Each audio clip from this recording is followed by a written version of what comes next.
हाँ जी, GNDS academy YouTube channel ਤੇ ਤੁਹਾਡਾ ਸਵਾਗਤ ਕੀਤਾ ਜਾਂਦਾ ਜੀ।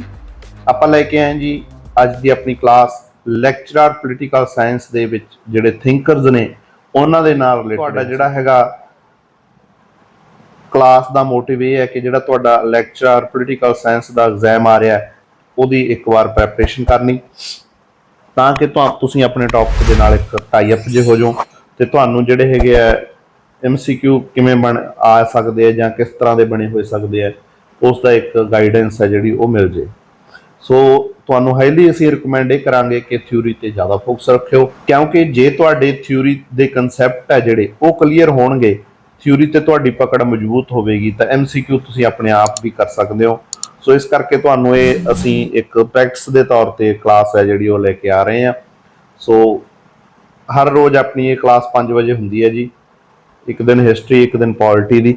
ਸੋ ਤੁਸੀਂ ਆਪਣੇ ਚੈਨਲ ਨੂੰ ਸਬਸਕ੍ਰਾਈਬ ਕਰਕੇ ਬੈਲ ਆਈਕਨ ਨੂੰ ਪ੍ਰੈਸ ਕਰਕੇ ਰੱਖੋ ਤਾਂ ਕਿ ਹਰ ਇੱਕ ਕਲਾਸ ਦੀ ਅਪਡੇਸ਼ਨ ਹੈ ਜਿਹੜੀ ਉਹ ਤੁਹਾਨੂੰ ਨੋਟੀਫਿਕੇਸ਼ਨ ਦੇ ਥਰੂ ਮਿਲਦੀ ਰਹੇ। ਟੈਲੀਗ੍ਰਾਮ ਲਿੰਕ ਤੇ WhatsApp ਗਰੁੱਪ ਦੇ ਲਿੰਕ ਡਿਸਕ੍ਰਿਪਸ਼ਨ ਦੇ ਵਿੱਚ ਪਏ ਨੇ ਜਿਹੜੇ ਕਿ ਫ੍ਰੀ ਨੇ, ਉਹਨਾਂ ਨੂੰ ਵੀ ਤੁਸੀਂ ਜ਼ਰੂਰ ਜੁਆਇਨ ਕਰੋ ਜੀ ਡਿਸਕ੍ਰਿਪਸ਼ਨ ਦੇ ਵਿੱਚ ਜਾ ਕੇ। ਸੋ ਆਓ ਜੀ ਬਿਨਾਂ ਕਿਸੇ ਦੇਰੀ ਆਪਾਂ ਸ਼ੁਰੂ ਕਰਦੇ ਹਾਂ ਆਪਣੇ ਅੱਜ ਦੀ ਕਲਾਸ।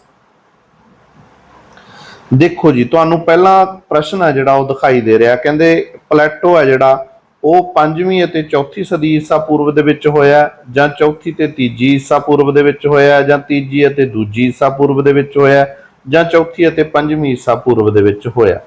ਸੋ ਜਦੋਂ ਅਸੀਂ ਪਲੇਟੋ ਦੀ ਗੱਲ ਕਰਾਂਗੇ ਜਾਂ ਪਲੇਟੋ ਦੇ ਨਾਲ ਰਿਲੇਟਡ ਉਹਦੇ ਜੀਵਨ ਦੀ ਗੱਲ ਕਰਾਂਗੇ ਤਾਂ ਉਹਦਾ ਸਮਾਂ ਜਿਹੜਾ ਜੀ ਉਹ 5ਵੀਂ ਤੇ 4ਥੀ ਸਦੀ ਈਸਾ ਪੂਰਵ ਮੰਨਿਆ ਜਾਂਦਾ ਪਲੇਟੋ ਦਾ ਟਾਈਮ ਪੀਰੀਅਡ ਹੈਗਾ। ਸੋ ਇਸ ਕਰਕੇ ਇਸ ਦੀ A ਆਪਸ਼ਨ ਹੈ ਜਿਹੜੀ ਉਹ ਸਹੀ ਹੈ ਜੀ। ਅੱਗੇ ਚੱਲਦੇ ਹਾਂ ਜੀ। ਅਰਸਤੂ ਦੁਆਰਾ ਸਥਾਪਿਤ ਕੀਤੀ ਗਈ ਅਕੈਡਮੀ ਨੂੰ ਕਿਹਾ ਗਿਆ ਹੈ।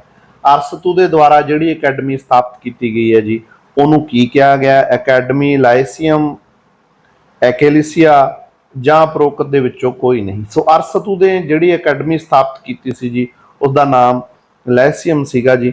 B ਆਪਸ਼ਨ ਸਹੀ ਹੈ ਇਸ ਦੀ।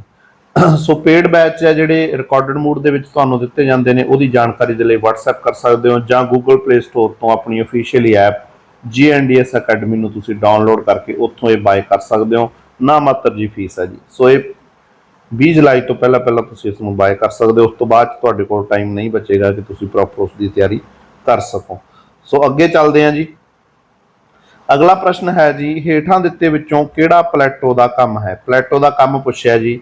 ਲਾਈਸੀਸੀਅਸ, ਰਾਜਕੁਮਾਰ, ਗਣਰਾਜ ਜਾਂ ਉਪਰੋਕਤ ਦੇ ਵਿੱਚੋਂ ਕੋਈ ਨਹੀਂ। ਸੋ ਪਲੇਟੋ ਦਾ ਕੰਮ ਹੈ ਜਿਹੜਾ ਜੀ ਉਹ ਗਣਰਾਜ ਤੇ ਹੈ।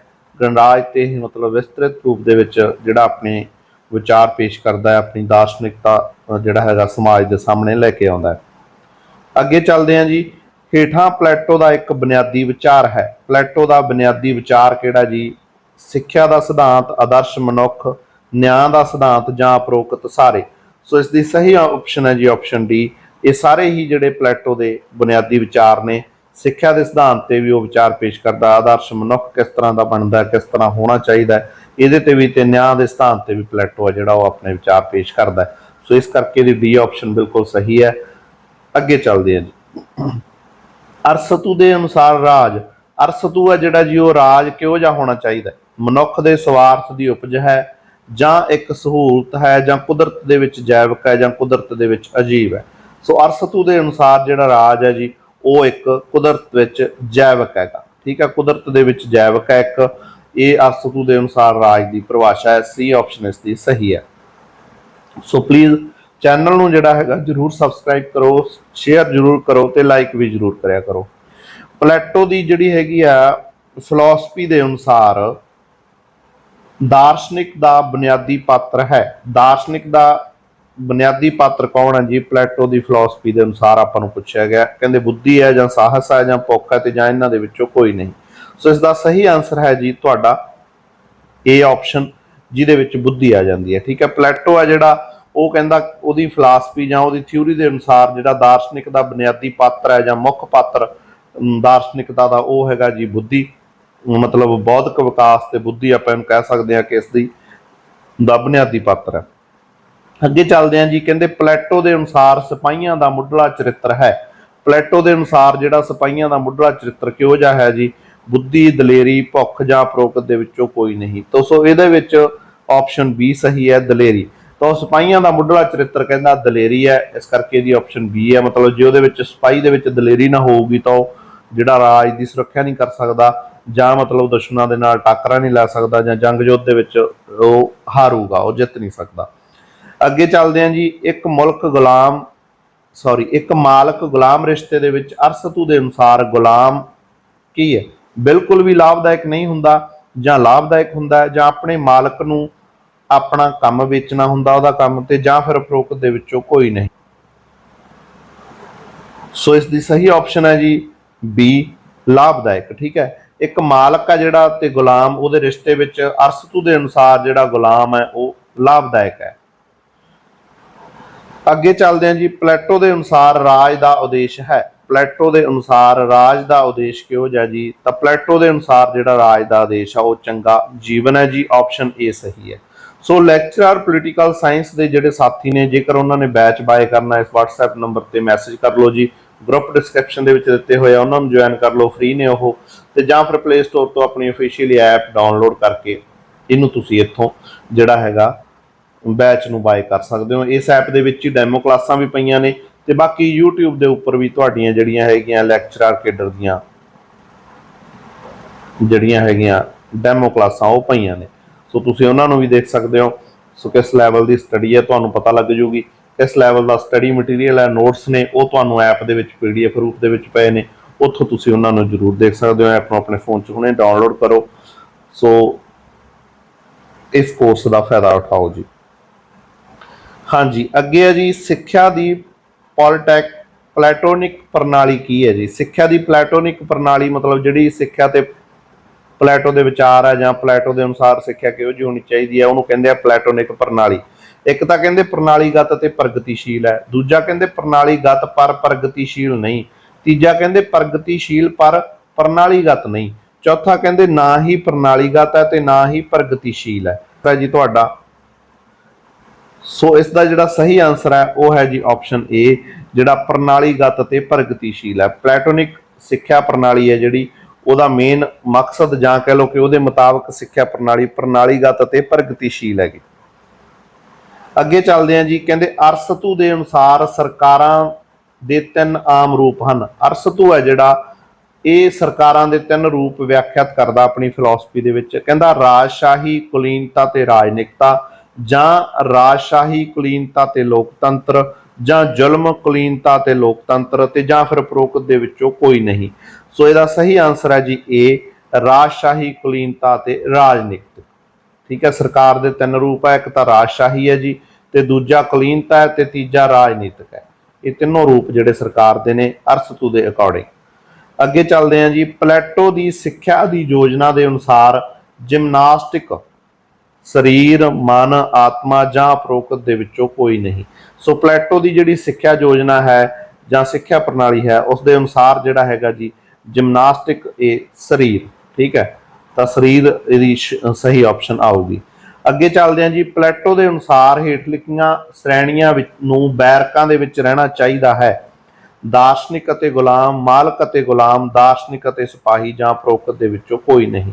ਸੋ ਇਸ ਦਾ ਸਹੀ ਆਨਸਰ ਹੈ ਜੀ ਆਪਸ਼ਨ ਸੀ, ਦਾਰਸ਼ਨਿਕ ਅਤੇ ਸਿਪਾਹੀ। ਪਲੈਟੋ ਜਿਹੜਾ ਉਹ ਕਹਿੰਦਾ ਸੀ ਕਿ ਜਿਹੜੀਆਂ ਸ਼੍ਰੇਣੀਆਂ ਨੇ ਉਹਨਾਂ ਨੂੰ ਬੈਰਕਾਂ ਦੇ ਵਿੱਚ ਰਹਿਣਾ ਚਾਹੀਦਾ। ਤਾਂ ਉਹ ਕਿਹੜੀਆਂ ਸ਼੍ਰੇਣੀਆਂ ਨੇ? ਉਹਦੇ ਵਿੱਚ ਦਾਰਸ਼ਨਿਕ ਅਤੇ ਸਿਪਾਹੀ ਹੈ, ਇਹਨਾਂ ਨੂੰ ਬੈਰਕਾਂ ਦੇ ਵਿੱਚ ਰਹਿਣਾ ਚਾਹੀਦਾ। ਪਲੈਟੋ ਦੇ ਰਿਪਬਲਿਕ ਵਿੱਚ ਕੀ ਹੈ ਜੀ? ਨਿਆਂ, ਰਾਜ ਦਾ ਸਿਧਾਂਤ ਹੈ, ਜਾਂ ਸਿੱਖਿਆ ਦਾ ਸਿਧਾਂਤ ਹੈ, ਜਾਂ ਉਪਰੋਕਤ ਸਾਰੇ ਵਿਚਾਰ ਹੀ ਸ਼ਾਮਲ ਹੈ। ਸੋ ਇਸ ਦਾ ਸਹੀ ਆਨਸਰ ਹੈ ਜੀ ਆਪਸ਼ਨ ਡੀ। ਪਲੈਟੋ ਦੇ ਰਿਪਬਲਿਕ ਦੇ ਵਿੱਚ ਇਹ ਸਾਰੇ ਹੀ ਵਿਚਾਰ ਸ਼ਾਮਲ ਹਨ ਕਿ ਨਿਆਂ ਵੀ ਜ਼ਰੂਰੀ ਹੈ ਤੇ ਸਹੀ ਹੋਣਾ ਚਾਹੀਦਾ ਹੈ, ਰਾਜ ਦਾ ਸਿਧਾਂਤ ਵੀ ਜ਼ਰੂਰੀ ਹੈ ਤੇ ਉਹਦਾ ਕਾਰਜ ਪ੍ਰਣਾਲੀ ਹੈ ਜਿਹੜੀ ਉਹ ਸਹੀ ਹੋਣੀ ਚਾਹੀਦੀ ਹੈ, ਸਿੱਖਿਆ ਦਾ ਸਿਧਾਂਤ ਵੀ ਜ਼ਰੂਰੀ ਹੈ ਤੇ ਇਹਦੀ ਜਿਹੜੀ ਕਾਰਜ ਪ੍ਰਣਾਲੀ ਹੈ ਜਾਂ ਇਹਦਾ ਜਿਹੜਾ ਮਤਲਬ ਢਾਂਚਾ ਉਹ ਸਹੀ ਤੇ ਸਿੰਥੈਟਿਕ ਹੋਣਾ ਚਾਹੀਦਾ। ਉਹ ਵੰਡਦਾ ਨਾ, ਜਦੋਂ ਤੁਹਾਨੂੰ ਮੈਂ ਥੋੜਾ ਜਿਹਾ ਹਿੰਟ ਦਿੰਦਾ, ਜਿਹੜਾ ਪਲੈਟੋ ਉਹ ਵੰਡਦਾ ਕਿ ਕਿਸ ਤਰ੍ਹਾਂ ਜਿਹੜੀ ਏਜ ਦੇ ਬੇਸ ਤੇ ਜਿਹੜੀ ਹੈਗੀ ਆ ਮਤਲਬ ਤੁਹਾਡੀ ਜਿਹੜੀ ਆਪਣੀ ਹੋਣੀ ਚਾਹੀਦੀ ਹੈ ਕਿ ਸਿੱਖਿਆ ਸਿਧਾਂਤ, ਫਿਰ ਕਿਸ ਤਰ੍ਹਾਂ ਮਨੁੱਖ ਸਿੱਖਦਾ ਹੈ। ਠੀਕ ਹੈ, ਪਹਿਲਾ ਪੜਾਅ, ਦੂਜਾ ਪੜਾਅ, ਫਿਰ ਤੀਜਾ ਪੜਾਅ, ਫਿਰ ਚੌਥਾ ਪੜਾਅ, ਫਿਰ 5ਵਾਂ ਪੜਾਅ। ਠੀਕ ਹੈ, ਤੇ ਐਂਡ ਤੇ ਜਾ ਕੇ ਜਦੋਂ ਮਤਲਬ 50 ਸਾਲ ਤੋਂ ਉੱਪਰ ਦੀ ਟਾਈਮ ਤੇ ਜਾ ਵੜਦਾ ਬੰਦਾ, ਤਾਂ ਉਦੋਂ ਫਿਰ ਉਹ ਮਤਲਬ ਦਾਰਸ਼ਨਿਕ ਜਾਂ ਰਾਜੇ ਦੇ ਰੂਪ ਦੇ ਵਿੱਚ ਪ੍ਰਸਿੱਧ ਹੁੰਦਾ। ਤਾਂ ਇਹ ਪਲੈਟੋ ਇਹ ਕਹਿੰਦਾ ਸੀਗਾ कि जिहड़ा भी राज नूं चलाउण वाला हैगा, राज दा मुखी है, ठीक है, ਉਹਦਾ ਦਾਰਸ਼ਨਿਕ ਹੋਣਾ ਜ਼ਰੂਰੀ ਹੈ, ਉਹਦਾ ਦਾਰਸ਼ਨਿਕ ਹੋਣਾ ਜ਼ਰੂਰੀ ਹੈ। ਕਹਿੰਦਾ ਤਾਂ ਹੀ ਇੱਕ ਸੁਦ੍ਰਿੜ ਸਮਾਜ ਹੈ ਜਿਹੜਾ ਉਹ, ਤਾਂ ਹੀ ਜਿਹੜਾ ਮਤਲਬ ਇਹ ਸਮਾਜ ਸਿਰਜਿਆ ਜਾ ਸਕਦਾ ਜੇ ਰਿਪਬਲਿਕ ਦਾ ਜਿਹੜਾ ਹੈਗਾ ਉਹਦੇ ਮੁਤਾਬਕ ਜਿਹੜਾ ਉਹਨੂੰ ਚਲਾਉਣ ਵਾਲੇ ਨੇ ਉਹ ਦਾਰਸ਼ਨਿਕ ਹੋਣਗੇ। ਤਾਂ ਇਹਦਾ ਮੇਨ ਮੋਟਿਵ ਇਹ ਹੁੰਦਾ ਸਿੱਖਿਆ ਦੇ ਸਿਧਾਂਤ ਦਾ ਕਿ ਦਾਰਸ਼ਨਿਕਤਾ ਜਾਂ ਦਾਰਸ਼ਨਿਕ ਲੋਕ ਆ ਜਿਹੜੇ ਉਹ ਪੈਦਾ ਕਰਨੇ, ਫਿਲਾਸਫਰ ਪੈਦਾ ਕਰਨੇ, ਤਾਂ ਕਿ ਇੱਕ ਸੁਦ੍ਰਿੜ ਸਮਾਜ ਆ ਜਿਹੜਾ ਉਹ ਸਿਰਜਿਆ ਜਾ ਸਕੇ। ਅੱਗੇ ਚੱਲਦੇ ਹਾਂ ਜੀ। ਪਲੈਟੋ ਦੇ ਕਮਿਊਨਿਜ਼ਮ ਦੇ ਅਨੁਸਾਰ, ਪਲੈਟੋ ਦੇ ਕਮਿਊਨਿਜ਼ਮ ਦੇ ਅਨੁਸਾਰ ਸਿਰਫ ਉੱਚ ਵਰਗ ਦੇ ਕੋਲ ਜਾਇਦਾਦ ਹੋ ਸਕਦੀ ਹੈ, ਸਿਰਫ ਹੇਠਲੇ ਵਰਗ ਦੇ ਕੋਲ ਜਾਇਦਾਦ ਹੋ ਸਕਦੀ ਹੈ। ਉੱਚ ਵਰਗ ਅਤੇ ਹੇਠਲੇ ਵਰਗ ਦੋਵਾਂ ਦੇ ਕੋਲ ਜਾਇਦਾਦ ਹੋ ਸਕਦੀ ਹੈ। ਉੱਚ ਵਰਗ ਅਤੇ ਨਾ ਹੀ ਹੇਠਲੇ ਵਰਗ ਕੋਲ ਜਾਇਦਾਦ ਹੋ ਸਕਦੀ ਹੈ।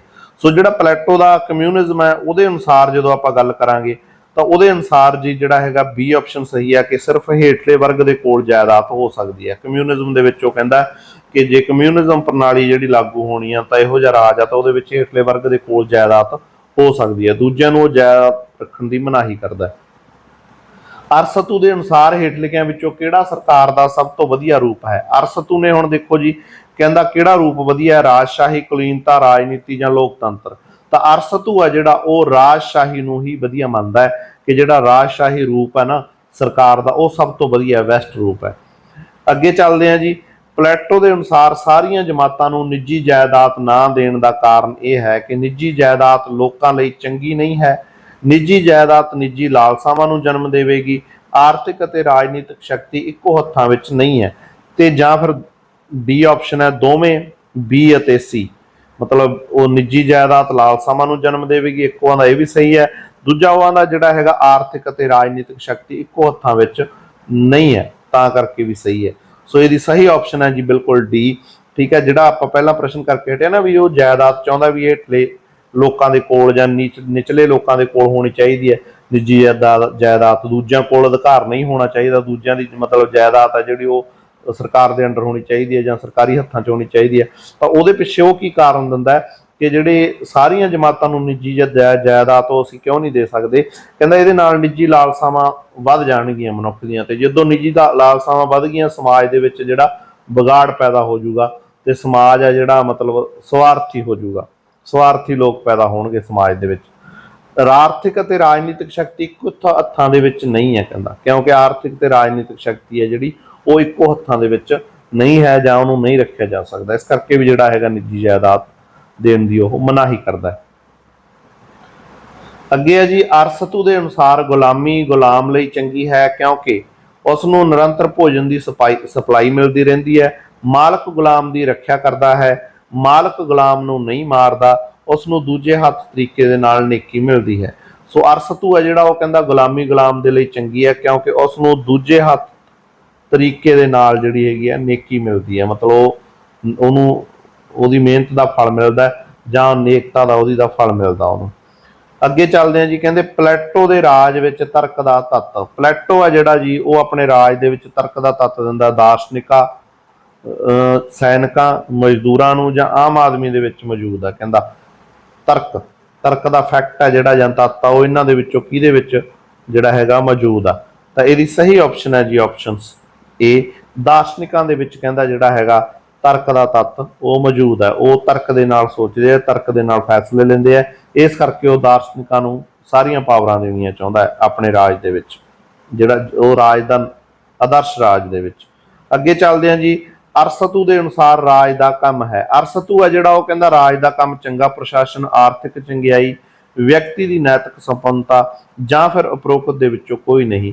ਸੋ ਅਰਸਤੂ ਦੇ ਅਨੁਸਾਰ ਰਾਜ ਦਾ ਕੰਮ ਇੱਕ ਚੰਗਾ ਪ੍ਰਸ਼ਾਸਨ ਦੇਣਾ ਹੈ, ਚੰਗੀ ਪ੍ਰਸ਼ਾਸਨਿਕ ਵਿਵਸਥਾ ਜਿਹੜੀ ਉਹ ਚਲਾਉਣੀ ਹੈ ਜੀ। ਇਹਦੀ ਇਹ ਆਪਸ਼ਨ ਸਹੀ ਹੈ। ਅੱਗੇ ਚੱਲਦੇ ਹਾਂ ਜੀ। ਪਲੈਟੋ ਦੇ ਰਾਜ ਵਿੱਚ ਆਤਮਾ ਦਾ ਤੱਤ। ਪਲੈਟੋ ਦੇ ਰਾਜ ਵਿੱਚ ਆਤਮਾ ਦਾ ਤੱਤ ਫਿਲਾਸਫਰਾਂ ਜਾਂ ਉਹੀ ਦਾਰਸ਼ਨਿਕਤਾ, ਸਿਪਾਹੀਆਂ, ਮਜ਼ਦੂਰਾਂ ਜਾਂ ਫਿਰ ਉਪਰੋਕਤ ਦੇ ਵਿੱਚੋਂ ਕੋਈ ਨਹੀਂ। ਸੋ ਪਲੈਟੋ ਦੇ ਰਾਜ ਵਿੱਚ ਆਤਮਾ ਦਾ ਤੱਤ ਹੈ ਜਿਹੜਾ ਉਹ ਕਹਿੰਦਾ ਉਹ ਸਿਪਾਹੀਆਂ ਦੇ ਵਿੱਚ ਹੈ। ਠੀਕ ਹੈ, ਤਰਕ ਦਾ ਤੱਤ ਫਿਲਾਸਫਰਾਂ ਦੇ ਵਿੱਚ ਹੈ, ਧਿਆਨ 'ਚ ਰੱਖਿਓ ਜੀ, ਤੇ ਸਿਪਾਹੀਆਂ ਦੇ ਵਿੱਚ ਆਤਮਾ ਦਾ ਤੱਤ ਹੈ, ਇਸ ਨੂੰ ਧਿਆਨ 'ਚ ਰੱਖਿਓ। ਸਾਰੀ ਕਰਾਂਗੇ ਆਪਾਂ ਇਹਦੇ ਨਾਲ ਰਿਲੇਟਡ। ਪਲੈਟੋ ਦੇ ਰਾਜ ਵਿੱਚ ਭੁੱਖ ਦਾ ਤੱਤ। ਦੇਖੋ ਵੀ ਭੁੱਖ ਦਾ ਤੱਤ ਆ ਗਿਆ। ਭੁੱਖ ਦਾ ਤੱਤ ਦਾਰਸ਼ਨਿਕਾਂ ਦੇ ਵਿੱਚ, ਸੈਨਿਕਾਂ ਦੇ ਵਿੱਚ, ਮਜ਼ਦੂਰਾਂ ਦੇ ਵਿੱਚ ਜਾਂ ਪੁਜਾਰੀਆਂ ਦੇ ਵਿੱਚ। ਸੋ ਇਸ ਦਾ ਸਹੀ ਆਨਸਰ ਹੈ ਜੀ ਤੁਹਾਡਾ ਆਪਸ਼ਨ ਸੀ। ਮਜ਼ਦੂਰਾਂ ਦੇ ਵਿੱਚ ਜਿਹੜਾ ਹੈਗਾ ਭੁੱਖ ਦਾ ਤੱਤ ਹੈ। ठीक है, देखो ਦਾਰਸ਼ਨਿਕਾਂ ਦੇ ਵਿੱਚ ਤਰਕ ਦਾ ਤੱਤ ਹੈ, ਸੈਨਿਕਾਂ ਦੇ ਵਿੱਚ ਆਪਾਂ ਹੁਣੇ ਕਰਕੇ ਹਟੇ ਆ ਜੀ, ਠੀਕ ਹੈ, ਤੇ ਮਜ਼ਦੂਰਾਂ ਦੇ ਵਿੱਚ ਭੁੱਖ ਦਾ ਤੱਤ ਹੈ, ਠੀਕ ਹੈ ਜੀ, ਆਤਮਾ ਦਾ ਤੱਤ ਹੈ ਤੇ ਮਜ਼ਦੂਰਾਂ ਦੇ ਵਿੱਚ ਜਿਹੜਾ ਹੈਗਾ ਭੁੱਖ ਦਾ ਤੱਤ ਹੈ। ਇਹ ਚੀਜ਼ਾਂ ਨੂੰ ਨੋਟ ਕਰ ਲਿਓ। ਪਲੈਟੋ ਜਿਹੜਾ ਹੈਗਾ ਉਹਦੀ ਪਲੈਟੋਨਿਕ ਸਿੱਖਿਆ ਪ੍ਰਣਾਲੀ, ਜਿਹੜੀ ਪਲੈਟੋ ਨੇ ਸਿੱਖਿਆ ਤੇ ਵਿਚਾਰ ਦਿੱਤੇ ਆ ਉਹਨੂੰ ਕਹਿੰਦੇ ਆ ਪਲੈਟੋਨਿਕ ਸਿੱਖਿਆ ਪ੍ਰਣਾਲੀ।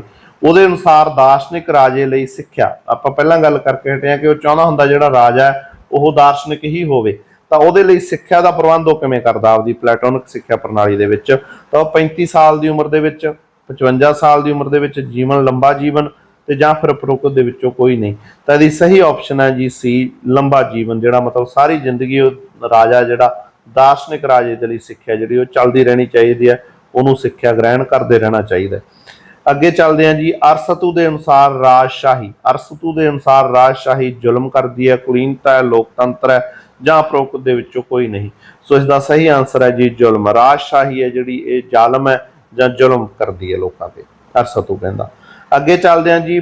ਪਲੈਟੋ ਦੀ ਕਮਿਊਨਿਜ਼ਮ ਪ੍ਰਣਾਲੀ ਕੇਵਲ ਫਿਲਾਸਫਰਾਂ ਤੇ ਸਿਪਾਹੀਆਂ ਦੇ ਲਈ ਹੈ, ਜਾਂ ਸਿਪਾਹੀਆਂ ਤੇ ਮਜ਼ਦੂਰਾਂ ਦੇ ਲਈ ਹੈ, ਜਾਂ ਦਾਰਸ਼ਨਿਕ ਸਿਪਾਹੀ ਅਤੇ ਮਜ਼ਦੂਰਾਂ ਦੇ ਲਈ ਹੈ, ਜਾਂ ਦਾਰਸ਼ਨਿਕ ਅਤੇ ਮਜ਼ਦੂਰਾਂ ਦੇ ਲਈ ਹੈ। ਸੋ ਪਲੈਟੋ ਦੀ ਜਿਹੜੀ ਕਮਿਊਨਿਜ਼ਮ ਪ੍ਰਣਾਲੀ ਹੈ ਜੀ, ਜਦੋਂ ਆਪਾਂ ਉਹਦੀ ਗੱਲ ਕਰਾਂਗੇ ਤਾਂ ਉਹ ਸਿਰਫ ਫਿਲਾਸਫਰਾਂ ਅਤੇ ਸਿਪਾਹੀਆਂ ਦੇ ਲਈ ਹੈਗੀ। ਅੱਗੇ ਚੱਲਦੇ ਹਾਂ ਜੀ। ਅਰਸਤੂ ਦੇ ਅਨੁਸਾਰ ਇਨਕਲਾਬ ਨੂੰ ਰੋਕਣ ਦਾ ਸਭ ਤੋਂ ਵਧੀਆ ਤਰੀਕਾ ਹੈ। ਅਰਸਤੂ ਕਹਿੰਦਾ ਇਨਕਲਾਬ ਨੂੰ ਕਿਵੇਂ ਰੋਕਿਆ ਜਾ ਸਕਦਾ ਹੈ। ਅਰਸਤੂ ਕਹਿੰਦਾ ਇਨਕਲਾਬ ਨੂੰ ਕਿਵੇਂ ਰੋਕਿਆ ਜਾ ਸਕਦਾ ਹੈ। ਕਾਨੂੰਨ ਦੀ ਪਾਲਣਾ ਕਰਨ ਦੀ ਭਾਵਨਾ ਨੂੰ ਵਿਕਸਿਤ ਕਰਕੇ, ਸੰਵਿਧਾਨ ਦੇ ਵਿੱਚ ਛੋਟੀਆਂ ਤਬਦੀਲੀਆਂ ਨੂੰ ਵੇਖਣਾ, ਬਹੁਤ ਘੱਟ ਹੱਥਾਂ ਦੇ ਵਿੱਚ ਬਹੁਤ ਜ਼ਿਆਦਾ ਸ਼ਕਤੀ ਤੇ ਕੇਂਦਰਿਤ ਹੋਣ ਨੂੰ ਰੋਕਣਾ, ਜਾਂ ਫਿਰ ਉਪਰੋਕਤ ਸਾਰੇ। ਸੋ ਇਹਦਾ ਸਹੀ ਆਨਸਰ ਹੈ ਜੀ ਉਪਰੋਕਤ ਸਾਰੇ ਤਰੀਕਿਆਂ ਦੇ ਨਾਲ ਅਰਸਤੂ ਕਹਿੰਦਾ ਇਨਕਲਾਬ ਨੂੰ ਰੋਕਿਆ ਜਾ ਸਕਦਾ ਹੈ, ਕ੍ਰਾਂਤੀ ਨੂੰ ਜਿਹੜਾ ਹੈਗਾ ਰੋਕਿਆ ਜਾ ਸਕਦਾ ਹੈ, ਠੀਕ ਹੈ। ਸੋ ਇੱਥੋਂ ਆਪਾਂ ਨੂੰ ਪਤਾ ਲੱਗਦਾ ਕਿ ਅਰਸਤੂ ਹੈ ਜਿਹੜਾ ਉਹ ਸੋਸ਼ਲਿਜ਼ਮ ਦੇ ਜਾਂ ਸਮਾਜਵਾਦ ਦੇ ਜਾਂ ਕਹਿ ਲਓ ਕਿ ਕ੍ਰਾਂਤੀ ਦੇ ਐਂਟੀ ਸੀਗਾ, ਠੀਕ ਹੈ ਜੀ। ਉਹ ਕਹਿੰਦਾ ਕਾਨੂੰਨ ਦੀ ਪਾਲਣਾ ਕਰਨ ਦੀ ਭਾਵਨਾ ਨੂੰ ਵਿਕਸਿਤ ਕਰਕੇ ਰੋਕਿਆ ਜਾ ਸਕਦਾ, ਸੰਵਿਧਾਨ ਦੇ ਵਿੱਚ ਤਬਦੀਲੀਆਂ ਕਰਕੇ ਇਹਨੂੰ ਮਤਲਬ ਤਬਦੀਲੀਆਂ ਕਰ ਦੇਖਣਾ ਚਾਹੀਦਾ ਤਾਂ ਕਿ ਇਨਕਲਾਬ ਨਾ ਖੜਾ ਹੋ ਜੇ ਕੋਈ। ਜਦੋਂ ਕੋਈ ਵੀ ਮਤਲਬ ਵੱਡਾ ਮੁੱਦਾ ਖੜਾ ਹੁੰਦਾ ਤਾਂ ਉਦੋਂ ਤੁਸੀਂ ਉਹਨੂੰ ਕਨਸਟੀਟਿਊਸ਼ਨ ਦੇ ਵਿੱਚ ਤਬਦੀਲੀ ਕਰਕੇ ਉਹਨੂੰ ਉਹ ਮੁੱਦੇ ਨੂੰ ਟਿਕਾ ਸਕਦੇ ਹੋ। ਬਹੁਤ ਘੱਟ ਹੱਥਾਂ ਦੇ ਵਿੱਚ ਬਹੁਤ ਜ਼ਿਆਦਾ ਸ਼ਕਤੀ ਦੇ ਕੇਂਦਰਿਤ ਹੋਣ ਨੂੰ ਰੋਕਣਾ, ਮਤਲਬ ਇਹ ਨਾ ਹੋਵੇ ਕਿ ਕੋਈ ਸੀਮਿਤ ਹੱਥਾਂ 'ਚ ਜਿਹੜੀ ਸ਼ਕਤੀ ਆ, ਪਾਵਰ ਆ, ਉਹ ਚਲੀ ਜਾਵੇ। ਇਸ ਦੇ ਨਾਲ ਵੀ ਕਹਿੰਦਾ ਲੋਕ ਆ ਜਿਹੜੇ ਉਹ ਇਨਕਲਾਬੀ ਹੋ ਸਕਦੇ ਆ। ਤੇ ਇਸ ਕਰਕੇ ਉਪਰੋਕਤ ਸਾਰੇ ਹੀ ਕਾਰਨ ਸਹੀ ਨੇ। ਸੋ ਜੇਕਰ ਕਿਸੇ ਵੀ ਸਾਥੀ ਨੇ ਵੀ ਪੇਡ ਬੈਚ ਲੈਣੇ ਆ ਤਾਂ ਪਲੀਜ਼ 20 ਜੁਲਾਈ ਤੋਂ ਪਹਿਲਾਂ ਹੀ ਉਹਨਾਂ ਨੂੰ ਬਾਏ ਕਰੋ। ਉਸ ਤੋਂ ਬਾਅਦ ਦੇ ਵਿੱਚ ਤੁਹਾਡੇ ਕੋਲ ਪੜ੍ਹਨ ਦਾ ਟਾਈਮ ਨਹੀਂ ਰਹੇਗਾ। ਸੋ ਅੱਜ ਹੀ ਬਾਏ ਕਰੋ। ਫੁੱਲੀ ਰਿਕਾਰਡਡ ਬੈਚ ਹੋਊਗਾ, ਤੁਸੀਂ ਜਿੰਨਾ ਟਾਈਮ ਮਰਜ਼ੀ ਉਹਨੂੰ ਦੇਖ ਸੁਣ ਸਕਦੇ ਹੋ, ਪੜ੍ਹ ਸਕਦੇ ਹੋ, ਨੋਟਸਾਂ ਨੂੰ ਰੀਡ ਕਰ ਸਕਦੇ ਹੋ, ਰਾਈਟ ਕਰ ਸਕਦੇ ਹੋ। ਸੋ WhatsApp ਨੰਬਰ ਦਿਖਾਈ ਦੇ ਰਿਹਾ ਤੁਹਾਨੂੰ ਸਕਰੀਨ ਤੇ, WhatsApp ਕਰੋ ਜਾਂ ਫਿਰ Google Play Store ਤੋਂ ਹੁਣੇ ਆਪਣੀ JNDS ਅਕੈਡਮੀ ਐਪ ਡਾਊਨਲੋਡ ਕਰੋ ਤੇ ਉੱਥੋਂ ਤੁਸੀਂ ਇਸ ਕੋਰਸ ਨੂੰ ਬਾਏ ਕਰ ਸਕਦੇ ਹੋ। ਮਾਤਰ 2199 ਰੁਪਏ ਦੀ ਇਹਦੀ ਫੀਸ ਹੈ ਜੀ ਸਿਰਫ, ਤੇ 120 ਦਿਨਾਂ ਦੀ ਵੈਲਿਡਿਟੀ ਹੋਊਗੀ। ਉਸ ਤੋਂ ਬਾਅਦ 'ਚ ਵੀ ਤੁਸੀਂ ਆਪਦੇ ਮਤਲਬ ਸਟੱਡੀ ਮਟੀਰੀਅਲ ਹੈ ਜਿਹੜੇ ਉਹ ਜਿਹੜਾ ਹੈਗਾ ਆਪਣਾ ਰੈਡੀ ਕਰ ਸਕਦੇ ਹੋ। ਸੋ ਇਹ ਤੁਹਾਨੂੰ ਜਾਣਕਾਰੀ ਦੇਣੀ ਸੀਗੀ। ਡਿਸਕ੍ਰਿਪਸ਼ਨ ਦੇ ਵਿੱਚ ਇੰਡੀਅਨ ਪੋਲਿਟੀ ਦੇ MCQ ਦੀਆਂ, ਠੀਕ ਹੈ ਜੀ, ਕੁਛ ਥਿਊਰੀ ਦੀਆਂ ਕਲਾਸਾਂ ਪਈਆਂ ਨੇ। ਹੋਰ ਪਲੇਲਿਸਟਾਂ ਦੇ ਵਿੱਚ ਤੁਹਾਡੇ ਜਿਹੜੀਆਂ ਅਲੱਗ-ਅਲੱਗ ਹਿਸਟਰੀ ਜਾਂ ਹੋਰ ਤੁਹਾਡੇ ਟੌਪਿਕ ਨਾਲ ਰਿਲੇਟਡ ਕਲਾਸਾਂ ਪਈਆਂ ਨੇ, ਉਹਨਾਂ ਨੂੰ ਡਿਸਕ੍ਰਿਪਸ਼ਨ ਦੇ ਵਿੱਚ ਜਾ ਕੇ ਜ਼ਰੂਰ ਦੇਖੋ, ਠੀਕ ਹੈ ਜੀ। ਤੇ ਇੰਡੀਅਨ ਪੋਲਿਟੀ ਦਾ ਆਪਾਂ ਇੱਕ ਪੁਆਇੰਟ ਆ ਜਿਹੜਾ ਉਹ MCQ ਰੂਪ ਦੇ ਵਿੱਚ ਕੀਤਾ ਹੋਇਆ, ਠੀਕ ਹੈ ਜੀ। ਸੋ ਉਹਨਾਂ ਨੂੰ ਤੁਸੀਂ ਡਿਸਕ੍ਰਿਪਸ਼ਨ ਦੇ ਵਿੱਚ ਲਿੰਕ ਪਿਆ ਹੈਗਾ, ਉਹਨੂੰ ਵੀ ਜ਼ਰੂਰ ਦੇਖੋ। ਉਹ ਮਾਸਟਰ ਕੇਡਰ ਤੇ ਤੁਹਾਡੇ ਲੈਕਚਰ ਕੇਡਰ ਦੇ ਵਿੱਚ ਕੰਮ ਆਉਣ ਵਾਲੀਆਂ ਕਲਾਸਾਂ ਨੇ। ਤੇ ਟੈਸਟ ਸੀਰੀਜ਼ ਕੀਤੀ ਆ ਆਪਾਂ, ਲਗਭਗ 20+ ਟੈਸਟ ਕੀਤੇ ਨੇ ਪੋਲਿਟੀ ਦੇ, ਉਹਦੇ ਲਿੰਕ ਵੀ ਡਿਸਕ੍ਰਿਪਸ਼ਨ ਦੇ ਵਿੱਚ ਪਏ ਨੇ, ਉਹਨਾਂ ਨੂੰ ਵੀ ਤੁਸੀਂ ਜ਼ਰੂਰ ਦੇਖੋ ਜੀ। ਤੇ ਤੁਹਾਡਾ ਕੋਈ ਵੀ ਮਤਲਬ ਟੌਪਿਕ ਉਹ ਮਿਸ ਨਹੀਂ ਹੋਊਗਾ, ਇਹ ਗਰੰਟੀ ਹੈ। ਤੇ ਤੁਹਾਨੂੰ ਇੱਕ ਵਧੀਆ ਲੈਵਲ ਦੇ MCQ ਦੇਖਣ ਨੂੰ ਮਿਲਣਗੇ।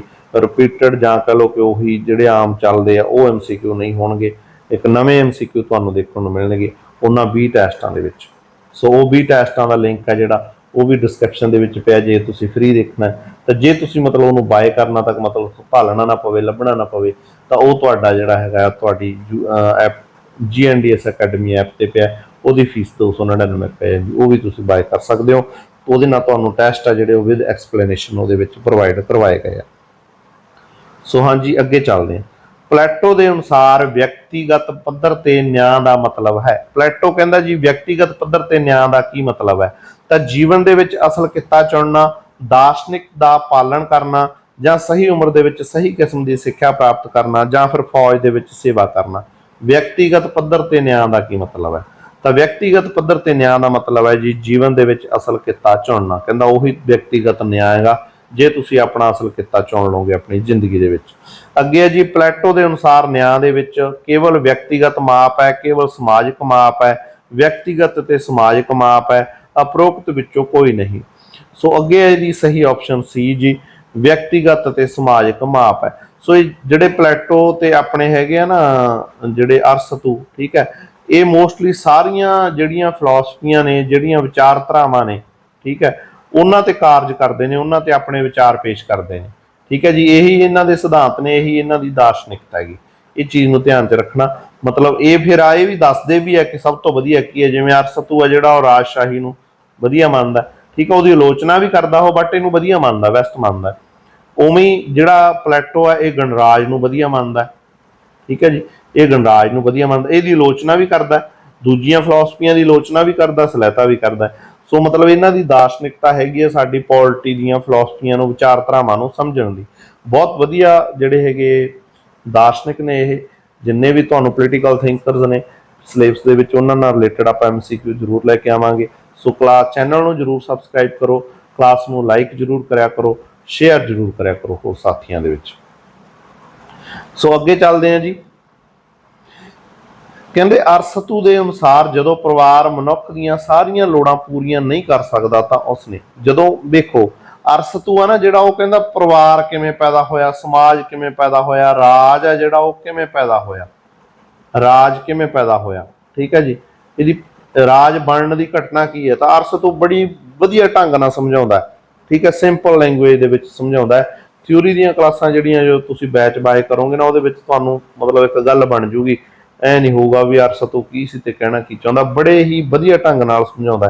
ਕਹਿੰਦਾ ਵੀ ਪਰਿਵਾਰ ਨਾਲ, ਜਿਵੇਂ ਮੰਨ ਲਓ ਮੈਂ ਤੁਹਾਨੂੰ ਥੋੜਾ ਜਿਹਾ ਹਿੰਟ ਦਿੰਦਾ ਕਿ ਜਦੋਂ ਮਨੁੱਖ ਹੈ ਜਿਹੜਾ, ਉਹ ਕਹਿੰਦਾ ਪਰਿਵਾਰ ਦੇ ਵਿੱਚ ਆ ਜਾਂਦਾ, ਉਹਦਾ ਪਰਿਵਾਰ ਬਣ ਜਾਂਦਾ, ਠੀਕ ਹੈ, ਤਾਂ ਸਾਰੀਆਂ ਲੋੜਾਂ ਉਹ ਪੂਰੀਆਂ ਨਹੀਂ ਕਰ ਸਕਦਾ, ਫਿਰ ਉਹਨੂੰ ਇੱਧਰ ਉੱਧਰ ਜਾਣਾ ਪੈਂਦਾ, ਠੀਕ ਹੈ, ਉਹਨੂੰ ਸਹਾਰਾ ਲੈਣਾ ਪੈਂਦਾ ਪਿੰਡ ਦਾ, ਰਾਜ ਦਾ ਜਾਂ ਕਮਿਊਨ ਦਾ। ਤਾਂ ਫਿਰ ਜਦੋਂ ਉਹ ਲੋੜਾਂ ਪਿੰਡ ਨਹੀਂ ਪੂਰੀਆਂ ਕਰਦਾ ਤਾਂ ਫਿਰ ਉਹਨੂੰ ਮਤਲਬ ਜਿਹੜਾ ਹੈਗਾ ਉਹਨੂੰ ਹੋਰ ਦਾਇਰਾ ਵੱਡਾ ਹੋ ਜਾਂਦਾ। ਜਦੋਂ ਉਹ ਲੋੜਾਂ ਉਹਦੀਆਂ ਉੱਥੇ ਨਹੀਂ ਪੂਰੀਆਂ ਹੁੰਦੀਆਂ, ਫਿਰ ਉਹਦਾ ਰਾਜ ਦਾ ਹੋਰ ਦਾਇਰਾ ਵੱਡਾ ਹੋ ਜਾਂਦਾ। ਇਸੇ ਕਰਕੇ ਜਿਹੜਾ ਰਾਜ ਆ ਉਹ ਕਹਿੰਦਾ ਮਨੁੱਖ ਦੀਆਂ ਲੋੜਾਂ ਦੀ ਪੂਰਤੀ ਕਰਦਾ। ਸੋ ਇਹਦੇ ਵਿੱਚ ਮਤਲਬ ਕਾਫੀ ਲੰਬੀ ਹੈ, ਬਹੁਤ ਹੀ ਵਧੀਆ ਢੰਗ ਨਾਲ ਸਮਝਾਈ ਹੋਈ ਹੈ। ਜਦੋਂ ਤੁਸੀਂ ਪੇਡ ਬੈਚ ਬਾਏ ਕਰੋਗੇ ਨਾ ਤਾਂ ਤੁਹਾਨੂੰ ਪਤਾ ਲੱਗੂਗਾ। ਸੋ ਪਲੇ ਸਟੋਰ ਤੋਂ ਹੁਣੇ GNDS ਅਕੈਡਮੀ ਡਾਊਨਲੋਡ ਕਰਕੇ ਇਸ ਨੂੰ ਬਾਏ ਕਰ ਸਕਦੇ ਹੋ ਤੁਸੀਂ।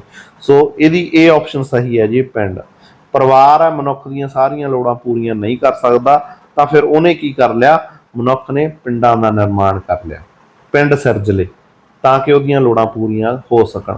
ਤੁਸੀਂ ਦੇਖਿਆ ਹੋਊਗਾ ਕਿ ਪਿੰਡਾਂ ਦੇ ਵਿੱਚ ਜਿਹੜੇ ਹੈਗੇ ਵੱਖ-ਵੱਖ ਜਾਤਾਂ ਦੇ ਜਿਹੜੇ ਹੈਗੇ ਲੋਕ, ਹੁਣ ਚਲੋ ਉਹਨਾਂ ਨੇ ਜਾਤਾਂ ਦਾ ਨਾਮ ਦਿੱਤਾ, ਠੀਕ ਹੈ, ਲੋਕ ਰਹਿੰਦੇ ਹੈਗੇ, ਜਿਹਦੇ ਵਿੱਚ ਲੋਹੇ ਦਾ ਕੰਮ ਕਰਨ ਵਾਲੇ ਲੋਹਾਰ, ਆਪਾਂ ਮੋਟੇ ਜਿਹੇ ਹਿੰਟ ਲੈਂਦੇ ਹਾਂ, ਠੀਕ ਹੈ, ਚੰਮ ਦਾ ਕੰਮ ਕਰਨ ਵਾਲੇ ਚਮਾਰ ਜਾਂ ਚੁਮਿਆਰ ਕਹਿ ਦਿੰਦੇ ਇਹਨਾਂ ਨੂੰ, ਤੇ ਭਾਂਡਿਆਂ ਦਾ ਕੰਮ ਕਰਨ ਵਾਲੇ ਘੁਮਿਆਰ।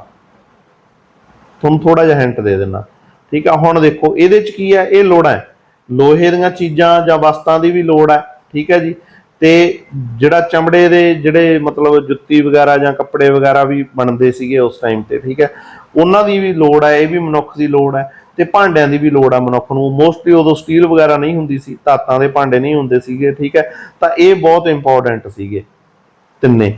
ਹੁਣ ਇਹ ਤਿੰਨੇ ਕਿੱਤਿਆਂ ਦੀ ਲੋੜ ਹੈ, ਤੇ ਇਹ ਤਿੰਨੇ ਕਿੱਤਿਆਂ ਦੀ ਲੋੜ ਹੈ ਜਿਹੜੀ ਮਨੁੱਖ ਦੀ, ਉਹ ਪੂਰੀ ਕਿੱਥੇ ਕਰਦੇ ਸੀ, ਪਿੰਡ। ਤੇ ਪਿੰਡਾਂ ਦੇ ਵਿੱਚ ਤੁਹਾਨੂੰ ਅੱਜ ਵੀ ਇਹ ਜਿਹੜੀਆਂ ਹੈਗੀਆਂ, ਅੱਜ ਮੋਸਟਲੀ ਚਲੋ ਇਹਦਾ ਰੂਪ ਬਦਲ ਗਿਆ, ਜਾਤਾਂ ਪਾਤਾਂ ਦੇ ਵਿੱਚ ਮਤਲਬ ਇਹ ਪੈ ਗਿਆ ਕਿੱਤਾ।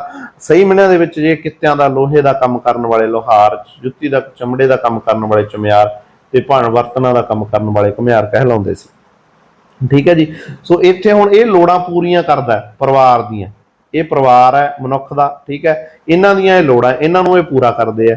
ਤਾਂ ਫਿਰ ਉਹ ਕਿੱਥੇ ਪੂਰਾ ਹੁੰਦਾ, ਪਿੰਡ ਦੇ ਵਿੱਚ। ਤੇ ਅੱਜ ਵੀ ਸਾਨੂੰ ਇਹ ਤਿੰਨੇ ਮਤਲਬ ਕਿੱਤੇ ਆ ਜਿਹੜੇ, ਜਾਂ ਇਹਨਾਂ ਨਾਲ ਸੰਬੰਧਿਤ ਲੋਕ ਜਿਹੜੇ, ਜਾਂ ਉਹਨਾਂ ਦੇ ਪੂਰਵਜ ਜਿਹੜੇ ਰਹੇ ਨੇ, ਉਹ ਸਾਨੂੰ ਪਿੰਡਾਂ ਦੇ ਵਿੱਚ ਮਿਲਦੇ ਨੇ, ਠੀਕ ਹੈ। ਪਿੰਡਾਂ ਤੋਂ ਬਾਅਦ ਦੇ ਵਿੱਚ ਫਿਰ ਉਹ ਸ਼ਹਿਰਾਂ ਦੇ ਵਿੱਚ ਸ਼ਿਫਟ ਹੋ ਗਏ, ਆਪੋ ਆਪਣੇ ਪੜ੍ਹ ਕੇ ਨੌਕਰੀਆਂ ਲੈ ਕੇ, ਜਾਂ ਆਪੋ ਆਪਣੇ ਕਿੱਤਿਆਂ ਦੇ ਮੁਤਾਬਕ ਉਹਨਾਂ ਨੇ ਮਤਲਬ ਪ੍ਰਗਤੀ ਕੀਤੀ, ਉન્नति ਕੀਤੀ। ਸੋ ਇਸ ਕਰਕੇ ਜਿਹੜਾ ਅਰਸਤੂ ਹੈ ਉਹਦਾ ਪਰਿਵਾਰਵਾਦ ਜਾਂ ਉਹਦਾ ਜਿਹੜਾ ਸਮਾਜ ਦਾ ਢੰਗ ਹੈ, ਰਾਜ ਦੀ ਹੋਂਦ ਹੈ ਜਿਹੜੀ, ਬਹੁਤ ਹੀ ਵਧੀਆ ਢੰਗ ਨਾਲ ਸਮਝਾਈ ਹੋਈ ਹੈ। ਸੋ ਤੁਸੀਂ ਇਹਨੂੰ ਪੜ੍ਹਿਆ ਹੋਊਗਾ, ਠੀਕ ਹੈ ਜੀ। ਬਟ ਜੇਕਰ ਵਧੀਆ ਡੀਪਲੀ ਤੇ ਸੌਖੇ ਜਿਹੇ ਢੰਗ ਨਾਲ ਸਮਝਣਾ ਤਾਂ ਪੇਡ ਬੈਚ ਹੈ ਜਿਹੜਾ ਤੁਸੀਂ ਉਹ ਬਾਏ ਕਰ ਸਕਦੇ ਹੋ। ਜਿਹੜੇ ਲਾਸਟ ਡੇਟ ਹੈ ਜਿਹੜੀ ਉਹ 20 ਜੁਲਾਈ ਹੈ ਜੀ, ਠੀਕ ਹੈ। ਕਲਾਸ ਆਪਣੇ ਖਤਮ ਹੋ ਗਈ ਹੈ। ਸੋ ਪਲੀਜ਼ ਚੈਨਲ ਨੂੰ ਜਿਹੜਾ ਹੈਗਾ ਲਾਈਕ ਜ਼ਰੂਰ ਕਰੋ, ਸ਼ੇਅਰ ਜ਼ਰੂਰ ਕਰੋ, ਸਬਸਕ੍ਰਾਈਬ ਜ਼ਰੂਰ ਕਰੋ। ਤੁਹਾਡਾ ਸਾਰਿਆਂ ਦਾ ਬਹੁਤ ਬਹੁਤ ਧੰਨਵਾਦ। Thanks for watching.